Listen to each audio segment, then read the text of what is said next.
કલયુગમાં તો જે થયું એ કયા યુગમાં થયું છે? આ યુગમાં શ્રી મહાપ્રભુજીએ પ્રગટ થઈ વૈષ્ણવના ઘર ઘરને વ્રજ બનાવી દીધા. ઘરે ઘરે ઠાકોરજી પધારે. શ્રીનાથજી કેવલ નાથદ્વારામાં નથી બિરાજતા, જે નાથદ્વારામાં બિરાજે છે એ તમારા ઘરે પણ બિરાજે છે. ઉષ્ટાવીને તમે ઠાકોરજીને જે સેવા કરો છો એ તમારી એક એક સેવા નાથદ્વારામાં બિરાજતો શ્રીનાથજી સ્વીકારે છે.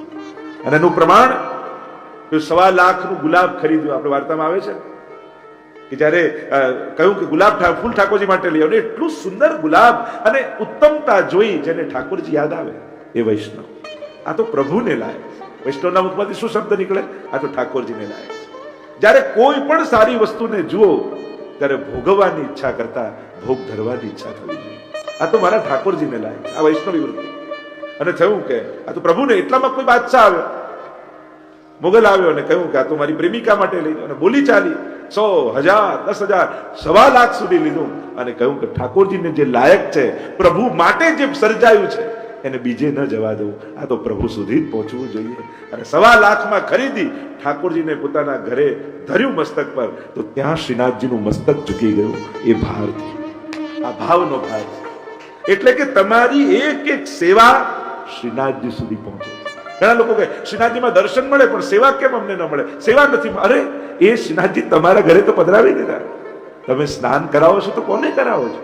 શ્રીનાથજીને કરાવો છો. તમે ભોગ ધરો છો તો કોને ધરો છો? અજ્ઞાનતા એટલી છે કે મારા ઠાકોરજી સાધારણ છે અને ત્યાં કોઈ વિશેષ છે. સત્સંગ દ્વારા જયારે આ ખસી જશે ને પડદો, અને પોતાના પ્રભુ પણ એ જ શ્રીનાથજી લાગશે, તો આ શ્રીનાથજી ચરિત્ર તમારા ઘરે ઘરે થવા લાગશે. મારે કેવલ કોઈ પોથીની કથા નથી કરવી, મારે કોઈ ગ્રંથની કથા નથી કરવી, મારે તો આપણા જીવનની કથા કરવી કે આપણા જીવનમાં શ્રીનાથજીની લીલાઓ કેમ પ્રગટે, કેમ સર્જાય. એ અજબપુરીબાઈ હોય, રસખાન હોય, સુરદાસ હોય, કુંભનદાસ હોય, આપણે એના ભાવને કેમ અનુભવ કરી શકીએ? આપણે તો એનું ચિંતન કરવાનું.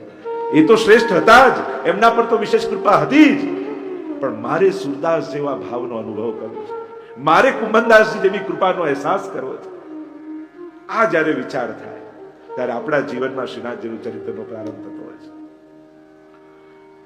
જો શ્રીનાથજીના ચરિત્રમાં પ્રવેશ કરું તો કેવલ ચરિત્રનું અવગાહન નહીં કરીએ, આપણે નામ, રૂપ, લીલા અને ધામ, ભગવાનના ચારે તત્વો ભગવદ રૂપ કહેવાય છે. આમાંથી કોઈને પણ ન્યૂન્ય ન ગણાય. જેટલું મહાત્મ્ય શ્રીનાથજીના સ્વરૂપનું છે એટલી જ મહત્તા એના નામની છે, એટલી જ મહત્તા એની લીલાની છે, અને એટલી જ મહત્તા એના ધામની છે. ભગવત ધામ પણ ભગવદ રૂપ કહેવાય છે. એટલે ચારેયને આપણે મહત્તા આપી અને ચર્ચા કરીશું. મારે ક્યાંય કોઈ ગ્રંથ પતાવવાનો નથી, પૂરો કરવાનો નથી. મારું તો એક જ ઇન્ટેન્શન, કેમ કરીને તમારા સુધી પહોંચાડું. બસ પતાવવાની ભાવનાથી આપણે ક્યારે સત્સંગ કરતા, સત્સંગ પૂરો થતો નથી. સત્સંગ તો અખંડ પ્રવાહ રૂપે વહેતો રહે છે. આ તો એક પ્રવાહ છે, એક યાત્રા છે જે ચાલતી જ રહેવી જોઈએ. આ ઇવેન્ટ નથી. આપણે માની કે 5 દિવસનો આપણો આ મહોત્સવ છે, સત્સંગ મહોત્સવ છે, પણ પછી એ સત્સંગ તમે 5 દિવસ સત્સંગમાં બેસશો, 5મા દિવસે સત્સંગ હું તમારામાં બેસાડી દઈશ, અને પછી એ સત્સંગનો પ્રવાહ તમારી અંદર સતત અવિરત રૂપે છે. પછી તો ક્યાંય શ્રીનાથજીનું નામ સાંભળશો ને તો તમને આ ઉત્સવ યાદ આવશે. ક્યાં શ્રીનાથજી માટે તો આપણે સાંભળ્યું હતું, આપણે તો ઉત્સવ કર્યો હતો, આપણે તો 5 દિવસ એની કથા સાંભળી હતી. એટલે સતત એક સ્મરણ, આ તમારો સમય 5 દિવસનો તમારું સંસ્મરણ બની જશે, તમારી યાદ બની તમારા હૃદયમાં રહેશે. હા, શ્લોકો બોલીશ કદાચ તમે ભૂલી જશો, કદાચ કોઈ પ્રસંગો ભૂલી જશો, કોઈ વાતો ભૂલી જશો, પણ આ સાંભળીને જે ભાવ જાગ્યો છે એ તમારી પાસેથી કોઈ છીનવી નહીં શકે. એ ભાવ તમારો હશે, એ શ્રદ્ધા તમારી હશે. કારણ કે આ સમય તમે તમારો વાપરી નથી રહ્યા, તમારા માટે વાવી રહ્યા છો. વાપરીએ એટલે ખતમ થઈ જાય, વાવીએ એટલે અનેક ગણું થઈને ઉગે. સત્સંગમાં બેસવું એટલે સમય વાપરવો ન કહેવાય, વાવ્યો કહેવાય. તમારી જાતના કલ્યાણ માટે તમે એક એક સેકન્ડ સત્સંગની વાવી રહ્યા છો, અને એ જ્યારે ફળ આપશે આનંદના, ભક્તિના, સેવાના, ત્યારે તમે જ અનુભવ કરશો કે 5 દિવસ વાવેલું આજે ઉગી નીકળ્યું. એ નિશ્ચિત વાત છે. સત્સંગ ક્યારે નિષ્ફળ જતો જ નથી. આપણે બુદ્ધિનો વિષય માનીએ છીએ, આપણે યાદ રાખે તો જ સત્સંગ થયો કહેવાય. તો એની યાદ શક્તિ કમજોર હોય, સત્સંગ ના કરી શકે. જે ભૂલી જતો હોય એના જીવનમાં સત્સંગ જ ના હોય. કયા ગ્રંથમાં એવું લખ્યું છે કે વાંચીને પાઠ કરે તો ઓછું ફળ મળે અને મોઢે કરે ને વધારે મળે? ક્યાં એવું છે? આ તો બુદ્ધિનો વિષય છે. યાદ રાખવું એ બહુ મહત્વની વાત નથી. આપણે લોકો યાદ રાખવાને બહુ મહત્વનું સત્સંગ માનીએ કે જેને બધું યાદ રહી જાય બહુ મોટો સત્સંગ. અરે એ બુદ્ધિ તીવ્ર છે. ઘણાની હોય, ઘણાની ના હોય. સારા ભક્ત બનવા માટે આ રિક્વાયરમેન્ટ પણ જરૂરી નથી કે બહુ બધું યાદ રહી જાય. ના, જ્યારે યાદ આવે ત્યારે રડી લેવું એ ભક્ત છે. યાદ આવતા જ નેત્રો ભરાઈ જાય, ભાવથી ગદગદિત થઈ જઈએ, રોમ રોમ પુલકિત થઈ જાય. આ વૈષ્ણવનું લક્ષણ છે. એટલે આપણે જે બધું વિચારેલું છે ને એક ભક્ત માટે, ભક્તિ કરવા માટે આવું બધું હોવું જોઈએ, એ ભગવાન માટે લૌકિક વ્યવહારો ન વિચારો. એના ગણિત કંઈક જુદા છે. ત્યાં એક ને એક બે નથી થતું, ત્યાં એક ને એક 11 નથી થતું.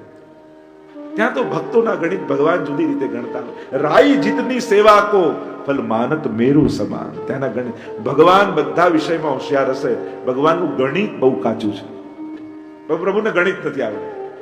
આ તો આપણે ભગવાનને શીખવાડ્યું છે કે એક માળા કરીએ તો આટલું આપવાનું, 2 માળા કરો તો આટલું ફળ, 5 પાઠ કરો તો આટલું આપવાનું, આટલા પારાયણ કરો તો આટલું ફળ. આ બધું તો આપણે ભગવાનને શીખવાડ્યું છે. પ્રભુનું ગણિત કેવું છે? રાઈ જીતની સેવા કો ફલ માનત મેરુ સમાન. રાઈ જેટલું કર્યું હોય એ પણ ભગવાનની દ્રષ્ટિએ મેરુ પર્વત જેવું છે. તમે તમારી દ્રષ્ટિએ ભગવાનને જુઓ છો, ક્યારે ભગવાનની આંખે તમે તમારી જાતને જોઈ છે? એ કેટલો પ્રેમ તમને કરે છે, એ કેવી કરુણા તમારા પ્રત્યે રાખે. તમને એમ લાગે છે કે પ્રભુ મારાથી દૂર છે, મને જોતા નથી, કે એમની કૃપા નથી, કે ભગવાનને રાજી થાય એવું કરી છે. પ્રભુ કે મેં ક્યારે તને કહ્યું કે મને રાજી કરવા આ કર? હું તારાથી રાજી જ છું, એટલે જ તો તને વૈષ્ણવ કુળમાં જન્મ આપ્યો છે. તને એવી જગ્યાએ મેં પેદા કર્યો જ્યાં ભક્તિ કરવાની બધી સુવિધા હોય, બધી અનુકૂળ. અને હું નથી કહેતો, ગીતાજીમાં ભગવાન કહે સૂચિનામ શ્રીમતાંગે, એ યોગ ભ્રષ્ટને એ હું એવા પવિત્ર બુદ્ધિ વાળાના ઘરે, શ્રીમત જે હોય એના ઘરે જન્મ આપું છું. જો વૈષ્ણવ કુળમાં, વૈષ્ણવ ઘરમાં તમને જન્મ મળ્યો કે જ્યાં ભક્તિ કરવાની બધી અનુકૂળતા મળી, તો માનજો ઠાકોરજી તમને બહુ પ્રેમ કરે છે અને એમણે તમને બધી સુવિધાઓ સાથે પેદા કર્યા ભક્તિ કરવાની.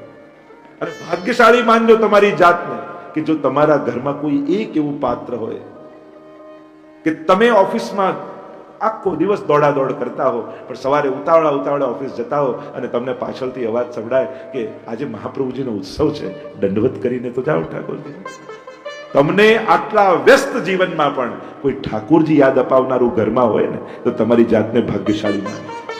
એ બા હોય, વહુ હોય કે દીકરી હોય, એ ભાઈ હોય, પિતા હોય કે મિત્ર હોય, પણ તમારા લૌકિક વ્યસ્ત જીવનમાંથી પણ તમને 2 ઘડી પ્રભુ યાદ અપાવી દે તો પોતાની જાતને નસીબવાળા માનો કે તમારા ઘરમાં હજી એ ભક્તિના સંસ્કારો જીવંત એને રાખ્યા છે. ખીજાતા નહીં, હમણાં હું બિઝી છું, નામ છું, હમણાં તને યાદ આવે છે. અરે ભગવાન યાદ અપાવનારા તો ગુરુ છે અને કોઈ એ કાર્ય કરી રહ્યું છે. સૌભાગ્ય માનો પોતાની જાત. ઘરમાં આવી ક્ષણો આવતી હોય તો નસીબવાળા ગણો પોતાને કે આપણા ઘરમાં એક ખૂણો એવો છે જ્યાંથી પસાર થઈને ખાલી જોઉં ને ખૂણાને તોય મને ભગવાન યાદ આવે છે. ત્યાં ઠાકોરજી એક નાનકડું મંદિર હોય, એક નાનકડું સાવ 1 બાય 1 નું નાનકડું ક્યાંથી ખરીદીને લાવ્યા, પણ એ મંદિર કોઈ લાકડાના માપ પ્રમાણે ન ગણતા. એ સ્થાન છે જેને જોતા જ તમને ત્રિલોકનો નાથ યાદ આવે છે. તમને ઘડનારો તમને યાદ આવી જાય, તમને સર્જનારો તમને સ્મૃતિમાં આવી જાય છે. એવું ના, આટલા નાના મંદિરથી શું થાય? પ્રભુનું તો આવું બનાવવું જોઈએ. પ્રભુએ કહ્યું વૈકુંઠ જેવું તો તું કરી શકવાનો નથી, છતાંય તારા માટે હું વૈકુંઠના બધા જ સુખ છોડી તારા 2 બાય 2 ના ખાનામાં રહેવા તૈયાર થયો છું. વિચાર કરો, આપણે ઘરે ઠાકોરજીને પધરાવીએ છીએ, આપણે એમ કે મેં આટલું છોડ્યું, નામ કર્યું, આ ઠાકોરજી માટે, પણ ઠાકોરજીને કેટલું છોડવું પડે છે આપણા સુધી પહોંચવા માટે. પ્રહલાદની કથા મને ઘણી વાર યાદ આવી જાય. ભક્ત માટે ભગવાન કેવા રસ્તાઓ શોધી લેતો હોય, કેવું વરદાન માંગ્યું હતું, પશુથી નહીં, માણસથી નહીં, ઘરમાં નહીં, બારમાં નહીં, દિવસે નહીં, રાતે નહીં, આમાં નહીં, આમાં નહીં. ભગવાન એના સુધી પહોંચી જ ન શકે. બધા દ્વાર બંધ કરી દીધા હિરણ્યકશિપુએ કે કોઈ બારી ખુલ્લી નહીં કે ભગવાન મારા સુધી આવે. છતાંય ભગવાનને કૃપા કરવી હોય તો કેવા રસ્તાઓ કાઢી લે. એ થાંભલાથી પણ પ્રગટી જાય, એ નરસિંહે બની જાય. આજ તો એની કૃપાલુતા છે. તમને એમ થાય કે મને ભગવાન માટે ટાઈમ નથી, પ્રભુ કે તારા માટે મને તો ટાઈમ જ છે. તારા માટે તો હું 24 કલાક ફરીશ. તમે એમ કહો કે મારું સેવામાં મન ભટકે ને ઠાકોરજીમાં નથી લાગતું અને ભટકે છે, પણ તમે સેવામાં હો, તમારું મન ભલે ભટકતું હશે, ઠાકોરજીનું મન તમારાથી ક્યારેય ભટકતું નથી. ઠાકોરજીનું તો મન તમારામાં જ હોય છે જ્યારે તમે સેવામાં બેઠા. એટલે હવે એ ન વિચારતા કે મારું મન ભટકે છે, હવે એ વિચારજો પ્રભુ મને જ જોઈ રહ્યા છે, એનું મન તો મારામાં જ છે, તમારું મન ક્યાંય નહીં જાય. આપણને એમ લાગે છે કે પ્રભુનું એટેન્શન આપણી તરફ નથી એટલે આપણે જોઈએ ત્યારે ભગવાન આપણે નથી જોતા ત્યારે એ નથી, એવું નથી. એનું ચિત્ત, એનો નિરોધ તમારામાં થયો છે. આપણો તો જ્યારે પ્રભુમાં થશે ત્યારે થશે. પુષ્ટાવીને સેવા કરવી એટલે પ્રભુનો તમારામાં નિરોધ કરી દેવો. એ પછી તમારા સિવાય બીજું કાંઈ વિચારતો નથી. એને 24 કલાક તમારું જ સ્મરણ રહે છે.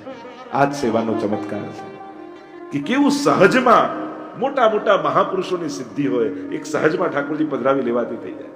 પ્રભુ પધરાવું એટલે ખાલી ટેરો લગાવો, ભોગ ધરવો, હાથ ધોવો એટલું જ નથી, પણ એક જીવનનું ડિસિપ્લિન છે.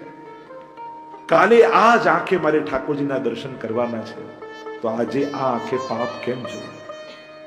કાલે આ જીવવાથી એના ગુણગાન એને જગાવવા માટે કરીશ, તો આ જીવવાથી આજે કોઈની નિંદા કેમ થાય? કાલે આ જ હાથે મારે લાલનને ગોદમાં લેવાના છે, તો આ હાથથી કોઈનું ઝૂંટવવાની ઈચ્છા કેમ થાય? એને વિચાર આવે છે કે કાલે મારે ઠાકોરજી આગળ બેસવાનું છે, કયા મોઢે એની સામે જઈશ, કયો ચહેરો એને બતાવીશ. એક વિવેક પેદા થાય છે. તમે ઠાકોરજી પધરાવો એને કઈ બહુ નાની ઘટના ન માનો, સીમિત ન માનો કે ભોગ ધરવાના આ કામ તો કરવું જોઈએ, સમય બચે સેવા કરવું, આ નથી. એક આખા જીવનને ભગવાનમય પ્રભુમય બનાવવાની વાત છે કે હું તો પ્રભુને જોઈને રાજી થાઉં, પણ મને જોઈને મારો ઠાકોરજી રાજી થાય એવું મારું જીવન બનાવવું છે. તો આ કૃષ્ણ, આ શ્રીનાથ અને એના ચરિત્રનું દર્શન, તો નામ, રૂપ, લીલા અને ધામ આ ચારેયની ચર્ચા થશે. શ્રીનાથજીના ચરિત્રમાં જો પ્રવેશ કરું તો સૌથી પહેલા નામમાં પ્રવેશ કરી. અનેક અનેક નામોની જે ચર્ચા આપણે કરતા હોઈએ છીએ. સૌથી પહેલા જે સુપ્રસિદ્ધ નામ છે શ્રી ગોવર્ધનનાથજી. આ બધા જ જાણો છો ઇન્દ્રમાન ભંગની પ્રસંગની લીલા. સ્વરૂપની ચર્ચા તો પછી શ્રીનાથજીના પછી આપણે કરીશું કે કેટલા ભાવ શ્રીનાથજીના સ્વરૂપના છે, કેટલી લીલાઓ એમની સાથે જોડાયેલી છે, અને શ્રીનાથજી સાથે કેટલા ધામ જોડાયેલા છે. છેક ગિરિરાજજીના પ્રાગટ્યથી લઈ, એ ગિરી કંદરાથી લઈ અને ચરણ ચોકી થતા થતા થતા એટલે જ્યાં બિરાજ્યા હતા ચરણ ચોકી કહેવાય, અને છેક શ્રીનાથજી નાથ દ્વારા મેવાડ બનાવ્યા. તો વ્રજ ટુ મેવાડ, વ્રજથી મેવાડ સુધીની શ્રીનાથજીની યાત્રા. આપણે તો યાત્રા કરવા જઈએ, પણ ઠાકોરજીની યાત્રા, પ્રભુનો આ જેમ કૃષ્ણ ચરિત્રમાં તમે જુઓ તો મથુરાની જેલમાં પ્રગટ થઈ, ગોકુલમાં આનંદ મહોત્સવથી લઈ અને બધા જ લીલાઓ કરતા કરતા પ્રભુ મથુરા પધારી, કંસનો ઉદ્ધાર કરી અને છેક દ્વારિકા લીલા સુધીની યાત્રા, અને વચ્ચે હસ્તિનાપુર પણ આવી જાય. આખું કૃષ્ણ ચરિત્ર જેમ ભાગવતજીમાં સુંદર રીતે વર્ણિત છે, એમ જ શ્રીનાથજીના દિવ્ય ચરિત્રને એમ તો શ્રી હરિરાય મહાપ્રભુજી, શ્રી ગોકુલનાથજીની કૃપા દ્વારા શ્રીનાથજી પ્રાગટ્ય વાર્તા પ્રસિદ્ધ છે, પણ ત્યારબાદ અનેક અનેક ચરિત્રો દ્વારા શ્રીનાથજીના ચરિત્રના પ્રસંગોને ગાવામાં આવતા હોય છે. તો નામ, રૂપ, લીલા અને ધામ. પ્રભુ કારણ કે શરૂઆત નામથી થાય. તમે કોઈનું બહુ નામ સાંભળ્યું હોય તો તમને એમ થાય કે જોવામાં કેવો લાગતો હશે, એને જોવાની ઈચ્છા થાય, એટલે રૂપમાં આસક્તિ થાય. તમે એને જુઓ તમને શું કરતો હશે, સવારે ઉઠી, બપોરે, સાંજે, એનું ડેલી રૂટીન શું. લોકોને કેવું એક્ટરો માટે ક્યુરિયોસિટી હોય છે, શું કરતા હશે, શું હશે. સ્પોર્ટ્સ પર્સનો માટે હોય, બધા માટે જુદી જુદી એક જિજ્ઞાસા, કારણ કે જેને જોયો એમ કે આ કરે શું, એનું ડેલી રૂટીન શું, એટલે લીલામાં આસક્તિ થાય. તો નામ રૂપમાં આસક્તિ કરાવે, રૂપ લીલામાં આસક્તિ થાય, અને એમ થાય કે આ બધી લીલાઓ ક્યાં થતી હશે, એટલે ધામમાં આસક્તિ થાય કે જે જગ્યાએ આ બધી લીલા થઈ રહી છે એ ભગવત ધામ. તો આમ નામથી શરૂ થયેલી યાત્રા ધામમાં પ્રાપ્તિ કરાવે. તો શ્રીનાથજીના અનેકવિધ પ્રકારના નામ, અને આ નામ શ્રીનાથજી કેવલ 500 વર્ષ પૂર્વ મહાપ્રભુજીએ પાડ્યું છે એમ નથી. આ નામ તો ગર્ગ સંહિતામાં વર્ણિત છે. જે ગર્ગ સંહિતા પ્રભુના પુરોહિત જે ગર્ગજી હતા એમણે આ લખેલી ગર્ગ સંહિતા. એટલે એ કોઈ પુષ્ટિમાર્ગીએ કોઈ વૈષ્ણવે લખ્યું હોય કેમ નથી. જ્યારે પણ ભગવદ અવતાર થાય, કોઈ કે આ ભગવાન છે, તો સૌથી પહેલા પૂછવું પડે કયા ગ્રંથમાં એમના વિશે લખ્યું છે કે આવો ભગવદ અવતાર થશે. કારણ કે તું ગ્રંથ પ્રમાણિત ન કરે તો એ ભગવદ અવતાર ન માની શકાય. આ ભગવાનની વિભૂતિ હોઈ શકે, ભગવાનનો તેજ પ્રભાવ એનામાં દેખાઈ શકે, પણ ભગવદ અવતાર માટેની પહેલી શરત એ છે કે એના માટે કોઈ ગ્રંથોમાં લખાયેલું હોવું જોઈએ. કૃષ્ણ પ્રગટ થયા પણ એમના પહેલા પૂર્વમાં લખાઈ ગયું હતું આ રીતે કૃષ્ણ અવતાર થશે. રામ થયા પણ એના પહેલા વાલ્મીકીજીએ રામાયણ લખી દીધું હતું. આ પૂર્વમાં એનું વર્ણન છે. મહાપ્રભુજી શ્રીનાથજી 550 વર્ષ મહાપ્રભુજી પ્રગટ કર્યા, પણ ગર્ગ સંહિતામાં હજારો વર્ષ પહેલા લખાયેલું છે કે મધ્યે તું ગોવર્ધન નાથ. આ રીતે શૃંગાર મંડનમાં કલિયુગના 4500 વર્ષ જશે, ત્યારબાદ આ સ્વરૂપ પ્રગટ થશે ગિરિરાજજીમાંથી. એવો સ્પષ્ટ ઉલ્લેખ ગર્ગ સંહિતામાં લખેલો છે. આ ગર્ગ સંહિતા તો આપણે કોઈ લખી નથી, કોઈ પુષ્ટિ માર્ગીએ તો લખી નથી, કોઈ વલ્લભકુલના આચાર્ય તો લખી નથી, પ્રભુના પુરોહિતે લખેલું છે. જો મોટા મંદિરો ઉદ્ધાર નથી કરતા, આપણું તો વૈભવ શું છે પુષ્ટિમાનું? સ્વયંભૂ પ્રગટેલા ભગવત સ્વરૂપો. આ જે ભગવત સ્વરૂપો છે એ કેમે કરીને મેળવી થોડી શકાય, બનાવી થોડી શકાય. તમે એવા આકારનો ઘાટ આપી શકો પણ શ્રીનાથજીને લાવી શકો. અને એટલા માટે પુષ્ટિ માર્ગનો વૈભવ આટલા નિધિ સ્વયંભૂ પ્રગટેલા ભગવત સ્વરૂપો છે. તો આ ભગવત સ્વરૂપો કઈ રીતે શ્રીનાથજી પ્રગટ થયા, કઈ રીતે આ નિધિઓ પ્રગટ થયા, આ બધાની ચર્ચા આપણે ત્યાં છે. તો નામમાં જો પ્રવેશ કરીએ તો સૌથી પહેલા શ્રી ગોવર્ધનનાથ, જે આપ લોકો ઇન્દ્રમાન ભંગની લીલાને જાણો છો. ઇન્દ્ર કોપાયમાન થયા, વ્રજ ડુબાડી દેવાની વાત થઈ, અને એવા સમયે પ્રભુએ શ્રી ગિરિરાજ ગોવર્ધનને ધારણ કર્યા. અને એ ધારણ કર્યા તો શ્રી ગોવર્ધન, ગોનું વર્ધન કરનારા, ગિરિરાજજીનું વર્ધન કરનારા નાથજી, એના નાથ એ શ્રીનાથજી. બીજું એક નામ શ્રીનાથજીનું નિકુંજ નાયક શ્રીનાથજી. બધા સ્વરૂપની તો આગળ ચર્ચા કરીશ, કઈ નામની જ કરું છું. આ બધા સ્વરૂપની ચર્ચાઓમાં પાછા આવશે. નિકુંજ નાયક શ્રીનાથ એક છે શ્રી ગોવર્ધનનાથજી, જેને ગિરિરાજજીને ધારણ કર્યા કે વામ ભુજાથી ગિરિરાજજી ધારણ કરેલા, એક એવો ભાવ. બીજું છે નિકુંજ નાયક, એટલે કે ઠાકોરજી અને સ્વામીજીની અખંડ લીલાઓ નિત્ય લીલાધામમાં ચાલે છે. નિત્ય લીલા નિત્ય નવતમ શ્રુતિ ન પામે પાર. આપણા તો ગોપાલદાસજી ઉપર ગુસાઈજીએ કેવી કૃપા કરી. ચરવી તાંબુલ આપ્યું. આખું પ્રથમ આખ્યાનમાં તમે જુઓ, શ્યામા શતદલ નયન સુંદરી શોભા. આખું નિત્ય લીલાના દર્શન ગોપાલદાસ થયા. ત્યાં સરિતા ચામી કર મણિગણ ઉભય બદ્ધ સોપાન, યમુનાજીના દર્શન થયા, ગિરિરાજજીના દર્શન થયા, અને ત્યાં વૃંદાવનના દર્શન કરી રાસ કરતા પ્રભુ દેખાયા. ગોપાલદાસ પર કૃપા થઈ ગુસાઈની, અને પ્રગટ ગોલોક ધામના દર્શન સન્મુખ બેઠા બેઠા, આજ ભૂતલમાં બેઠા બેઠા નિત્ય લીલા ધામના દર્શન. આને કૃપા કહે. જેને શ્રી વિઠ્ઠલનાથ વિચારે રે તેને પ્રગટ પદાર્થ ચાલે. એક વસ્તુ સમજી લેજો, આપણા પુષ્ટિ માર્ગમાં મર્યા પછી ભગવાનના ધામમાં જઈશું એવો કોઈ વિચાર નથી. આપણે ત્યાં તો વિચાર છે કે જીતા જીવંત એ ધામનો અનુભવ ભૂતલ પર કરી લઈશું. આ પુષ્ટિ માર્ગીય વિચાર છે. મરીને હું કયા ઘણી વાર મૃત્યુ સુધારવાની ચિંતામાં જીવન સુધારવાનું ભૂલી જઈએ છીએ.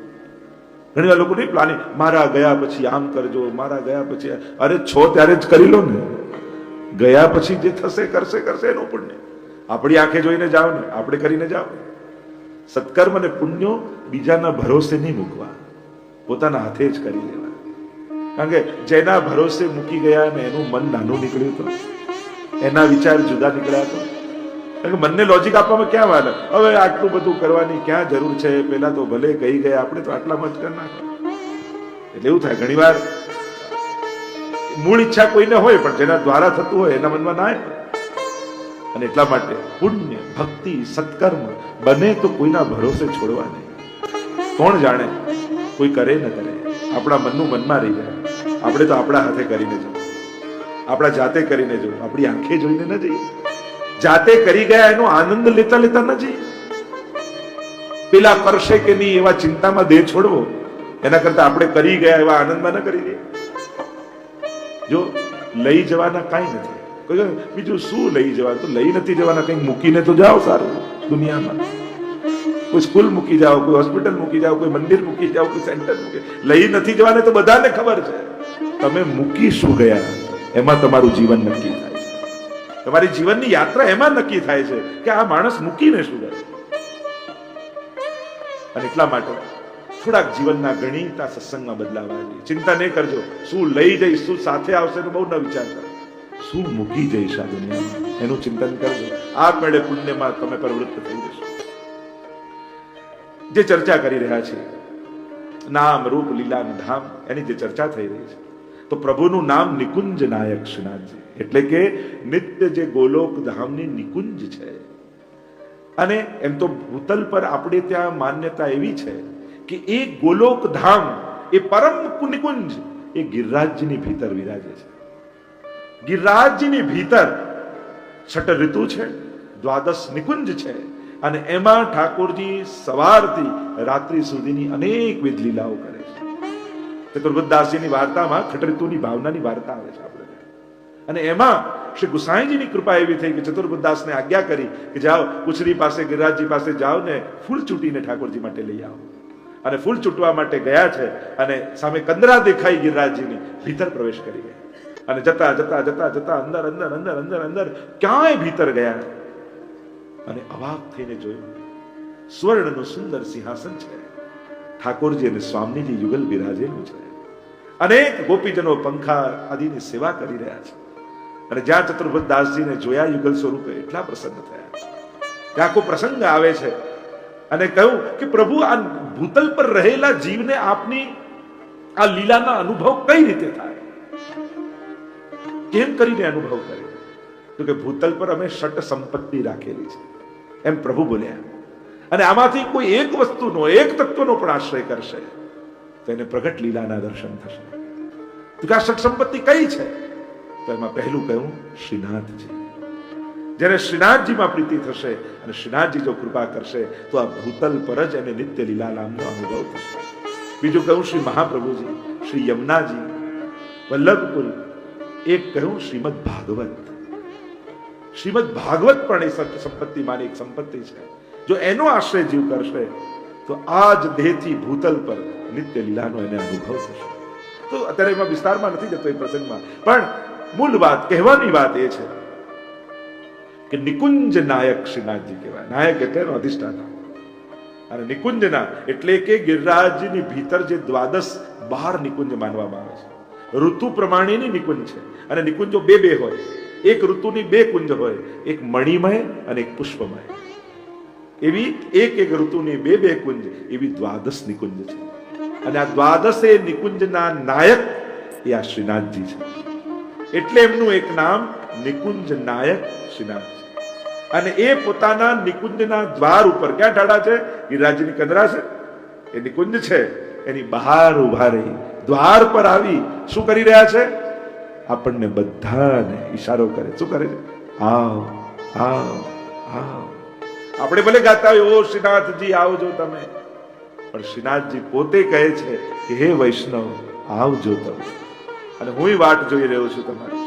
એ શ્રીનાથજીના શબ્દો છે. એવા શ્રીનાથજી બોલાવી રહ્યા છે ભક્તો. એટલે એમનું એક નામ છે નિકુંજ નાયક, નિકુંજના અધિષ્ઠાતા શ્રીનાથજી. શ્રી એટલે સ્વામીજી, અને એમના નાથ એટલે શ્રીનાથ. પછી આપણને શોર્ટ ફોર્મ કરવાની આદત હોય ને, જેમ જય શ્રી કૃષ્ણનું આપણે શું કરી નાખ્યું? હો, તમને બધાને ખબર છે. બહુ વોટ્સઅપ વાપરતા લાગો છો. મને તો ખબર જ નથી, હું તો પૂછવા આવ્યો શું છે. કમથી કમ ભગવત નામ તો આખું લખીએ. જેસ તેનું ફળ નથી, પણ જય શ્રી કૃષ્ણનું ફળ છે. એટલે જેને ફળ જોઈતું હોય તો આખું લખે, ના જોઈતું હોય એને તો કોઈ ચિંતા જ નથી.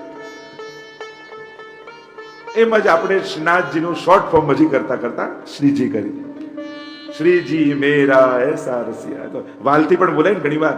જેટલું વાલ થતું જાય એટલે શબ્દો ટૂંકા થતા જાય. જેને જેની જોડે સ્નેહ હોય એ કોઈ આખું નામ લઈને બોલાવે. જેમ કોઈનું સભામાં નામ લેવાતું હોય તો અટક સાથે નામ લેવાય. પછી એ જ વ્યક્તિને ઘરે જાઓ તો નામથી બોલાવો. હજી તમે એકલા બે બેઠા હોય તો તે બી કઈ બોલાવતા હોય, પણ બોલાવાય. એટલે એમ કરીને નાનું નામ થતું, જેમ સ્નેહ અધિક એટલું શબ્દો ટૂંકા થતા જાય. એમ જ શ્રીનાથ, શ્રી ગોવર્ધન નાથજી, એનું શ્રીનાથજી થઈ અને ભાલતી ભક્તો શ્રીજી બોલાવે. શ્રીજી મેરા એસા રસિયા, શ્રીજી મેરા એસા રસિયા, જેને બોલાવે વાલો. તો નિકુંજ નાયક શ્રીનાથજી છે. એટલે નિકુંજથી લીલાથી જે વિખૂટા પડ્યા છે. આપણે ત્યાં અનેક પ્રકારના પ્રસંગો કહેવામાં આવે છે. એવી ભાવનાઓ વિચારવામાં આવે છે. રાસ થતો હતો, આપણે એવી ભાવના વિચારીએ. યમુનાજીને એકવાર સ્વામીજી બનવાનું વિનંતી કરી ભક્તોએ, અને મુખ્ય અધિષ્ઠાત્રી યમુનાજી બન્યા. સ્વામીજી આજે ગેરહાજર છે. મહારાજ શરૂ થયો, કિંકણીઓના શોર શ્રી યમુનાજીને સંભળાયા, સ્વામીજીને રાધાજીને સંભળાયા. થયું કે મારા વગર રાસ થઈ રહ્યો છે. હમણાં જઈને જોઉં છું. ભાગતા ભાગતા આવ્યા. બ્રજભક્તોને ખબર પડી, અરે સ્વામીજી નારાજ થશે તો શ્રાપ મળશે. શું કરીએ? જેટલા બ્રજભક્તો હતા એ પુષ્પની માળા બની ઠાકોરજીના કંઠમાં બિરાજી ગયા. શ્રી યમુનાજી જલપ્રવાહ રૂપે વહેવા લાગ્યા. રાધાજી પધાર્યા તો ખરા, ચારે બાજુ જુએ, આ મારા વગર મહારાજ ક્યાંથી થઈ રહ્યો? દ્રષ્ટિ પડી બ્રજભક્તો રૂપી કંઠમાં રહેલી શ્રી કંઠની પુષ્પની માળા પર. જ્યાં હાથની ખેંચી પુષ્પો પડ્યા. તૂટ પડી મોતીન કી માલા, રાસ વિલાસ ગહે કર પલ્લવ. અને એવો ભાવ કરવામાં આવે કે બધા જ લીલાના જીવો ભૂતલ પર પડ્યા. સ્વામીજીને થયો દુઃખ, અરે મારે કારણે આ ભૂતલ પર ગયા. રાસ કરતા કરતા જ્યારે ઠાકોરજીનું મુખ ઉદાસ દેખાયું, પૂછ્યું કે રાસમાં ઉદાસ કેમ? તો કે મારા લીલાના જીવો ભૂતલ પર છે. અને સ્વામીજી પોતે નિશ્ચય કર્યો કે હું પોતે ભૂતલ પર જઈ એ લીલામાં રહેલા જીવોનો બ્રહ્મ સંબંધ કરાવી ફરી લીલા સંબંધ કરાવીશ. અને આમ વિચાર કરી એ જ સ્વામીજી મહાપ્રભુજી રૂપે ભૂતલ પર પધાર્યા, જીવોને બ્રહ્મ સંબંધ કરાવી ફરી લીલામાં સ્વીકાર. એ સ્વામીજીનો વિરહ ન સહન થતા ઠાકોરજી પોતે ભૂતલ પર આવ્યા. અને એટલા માટે જ્યારે ચૈત્ર એકાદશી મહાપ્રભુજીનો પ્રાગટ્ય દિવસ, એ જ દિવસે શ્રીનાથજીના મુખારવિંદનું પ્રાગટ્ય થયું. શ્રી વલ્લભ ચંપારણમાં જે દિવસે, એટલે આપણે ત્યાં તો પ્રભુ અને ગુરુ બંનેનું પ્રાગટ્ય એક જ દિવસે છે. કારણ કે મુખારવિંદનું સ્વરૂપ છે ને પ્રભુના, શ્રી કૃષ્ણાસ્ય એ શ્રી વલ્લભનું સ્વરૂપ છે. શ્રીનાથજીના સ્વરૂપને સમજવા માટે શ્રી મહાપ્રભુજીને સમજવા નિતાંત આવશ્યક છે. શ્રી વલ્લભ નહીં સમજાય તો શ્રીજી બી નહીં સમજાય, શ્રીજીની સેવા નહીં સમજાય, શ્રીજીનો સ્નેહ નહીં સમજાય. વલ્લભ એ પાત્ર છે જેમાં શ્રીજી રૂપી રસ રહી શકે છે. કારણ કે આ પાત્રમાં રસ, બીજા કોઈ ભજન કહેવાય ને કે સિંહણનું દૂધ સોનાના પાત્ર વગર ટકે નહીં, એમ શ્રીજીનો રસ શ્રી વલ્લભના પાત્ર વગર ટકી ન શકે. અને એટલા માટે આ હૃદયને વલ્લભીય બનાયા વગર શ્રીજીના રસનો આસ્વાદ ન થઈ શકે. એટલે આ બંને ચરિત્ર એક સાથે ચાલે, શ્રી વલ્લભનું ચરિત્ર અને શ્રીજીનું ચરિત્ર. બંને એકબીજા વગર અધૂરા છે, અથવા બંને એકબીજાથી જ પૂર્ણ થાય છે. કારણ કે શ્રી વલ્લભના મુખારવિંદ એ શ્રીજીનું મુખારવિંદ માનો, શ્રી કૃષ્ણાસ્ય એવું મહાપ્રભુજીનું નામ છે. એટલે કે જ્યારે જ્યારે શ્રી મહાપ્રભુજીને જોઈએ તો શ્રીજીનું સ્મરણ થાય, અને જ્યારે જ્યારે શ્રીજીને જોઈએ ત્યારે મહાપ્રભુજીનું સ્મરણ થાય. મહાપ્રભુજી માટે તો કહેવાયું ને, જાકે રોમ રોમ પ્રતિ પ્રગટિત કોટી ગોવર્ધન રાઈ, શ્રી વલ્લભ વરનું કહા બરાય. શ્રી મહાપ્રભુજીના તો રૂવાડે રૂવાડે કરોડો ગોવર્ધનના છે, અને શ્રીનાથજીના મુખારવિંદમાં શ્રી મહાપ્રભુજી બિરાજમાન છે, પરસ્પર અન્યોન્ય છે. અને એટલા માટે આ નિકુંજ નાયક શ્રીનાથજી એક નામ શ્રીનાથજીનું છે.